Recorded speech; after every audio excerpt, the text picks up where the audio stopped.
Hi everyone, this is Raj, wellness coach. আপনি কি weight loss করার ট্রাই করছেন বাট কোনো রেজাল্ট পাচ্ছেন না? তাহলে এই ভিডিওটা আপনার জন্য। শেষ পর্যন্ত থাকুন, অনেক কিছু টিপস পাবেন।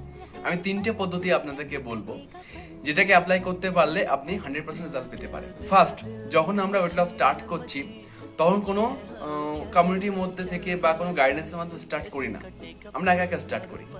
কোনো ইউটিউব থেকে শুনে হোক বা কারোর কাছ থেকে দেখে জেনে হোক আমরা স্টার্ট করে ফেলি। তার ফলে কি হয়, আমাদের প্রোগ্রেস রেট কতটা বাড়ছে কমছে আর সেদিকে আমরা খেয়াল রাখি না, কেউ আমাকে গাইডেন্স করার লোক থাকে না, প্রবলেম সেখান থেকে শুরু হয়ে যায়।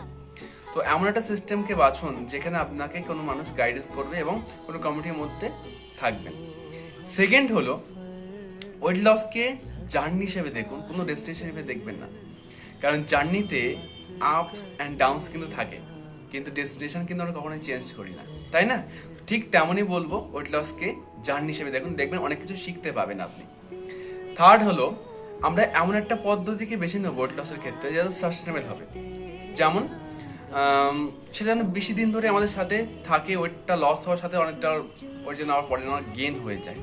ওকে, তো এটা দিকে খেয়াল রাখতে হবে, কারণ ওয়েট লস বা যে কোনো জার্নিটা কিন্তু হেলথ কিন্তু পার্মানেন্ট, টেম্পোরারি না। ওকে, তো সেই দিয়ে খেয়াল রাখবেন। So thank you, bye bye everyone.